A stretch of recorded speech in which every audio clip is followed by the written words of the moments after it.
Explicación de la fuente lineal. Etapa 1 del transformador al puente de diodos. En la primera etapa se comienza conectando la línea de entrada del 110.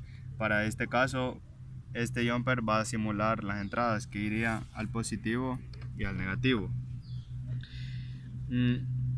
Luego el switch, la entrada del switch conectado con el fusible.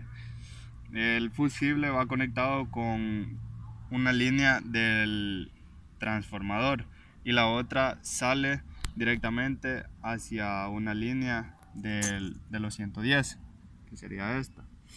El transformador convierte los 110 voltios a 24 voltios AC, procediendo de 12 voltios en cada salida de las bobinas primaria y secundaria.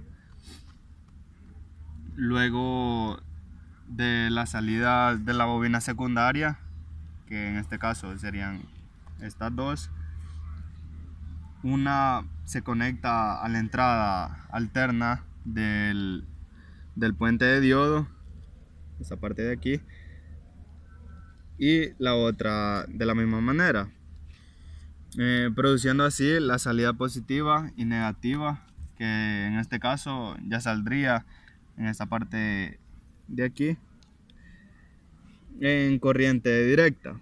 Ahora mostraré un diagrama.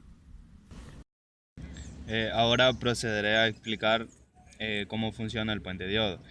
Bien, la corriente viaja por esto y busca por cuál de los dos puede pasar. Entonces logra pasar por este hasta llegar al segundo diodo, que sería este. Entonces igual en esta busca por dónde irse y sale aquí. De esta manera vemos que sale la señal positiva. Caso contrario, la señal entra y busca en cuál sí puede pasar y logra pasar en este hasta llegar a este segundo, en donde tanto aquí como aquí va a buscar en cuál pasar y vemos que logra pasar hasta acá. Entonces podemos tener vamos a tener la señal negativa. Etapa número 2. Para la conexión del LM317, comenzamos conectando desde la salida del positivo del puente de diodos a la pata de entrada del regulador. Luego, una pata de salida del potenciómetro y la del medio se conectan a la pata ajustable del regulador, que en este caso sería la pata número 1. La pata ajustable del regulador va a conexión con la resistencia, tanto con potenciómetro y resistencia y regulador hacen una sola conexión. La pata que queda sola del potenciómetro va hacia el negativo del capacitor y la pata de salida del capacitor, que en este caso sería este de 100 microfaradios, lo que produce una fuente regulable de 0 a 12 voltios. Y con la salida negativa, esto hace la conexión y nos da la oportunidad de tener 12 voltios regulable, que en este caso se controla por medio del potenciómetro ajustable.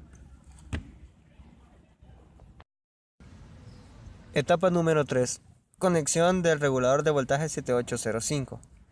Para esta etapa comenzamos conectando la salida 1, que sería nuestro voltaje de entrada del regulador, hacia el positivo del puente de diodos.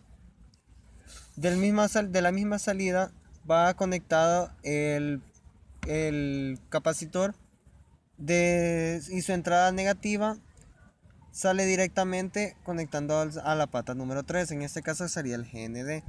De esa misma parte del GND del regulador se conecta hacia el capacitor de salida, que en este caso se conectaría de GND a la parte negativa del capacitor, y de la parte positiva de este capacitor sale nuestra entrada positiva, que nos daría un voltaje de 5 voltios. Regulador de voltaje 7812, etapa 4. Conexión del regulador de voltaje 7812. Para comenzar, conectamos la entrada del regulador hacia la pata positiva del capacitor y hacemos una conexión que va desde la parte negativa del capacitor hacia el GND del regulador.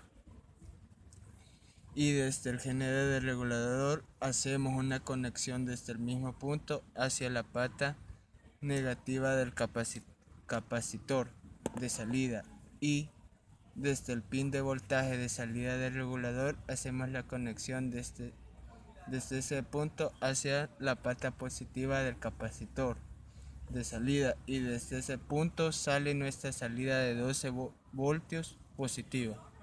Etapa número 5. Conexión del regulador 7912.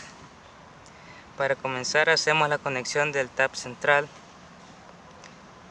hacia la pata positiva del capacitor de entrada, y desde el negativo del puente de diodos hacemos la conexión desde ese punto hacia el negativo del capacitor de entrada. Luego hacemos la conexión desde el GND del regulador hasta el tap central desde la parte negativa del capacitor. De entrada hacemos una conexión hacia la pata negativa del capacitor de salida, hacia el capacitor de salida. Y desde el pin de voltaje de salida del regulador lo conectamos con la pata positiva del capacitor de salida. Y desde la pata negativa del capacitor de salida sale un cable el cual proporciona los menos 12 voltios.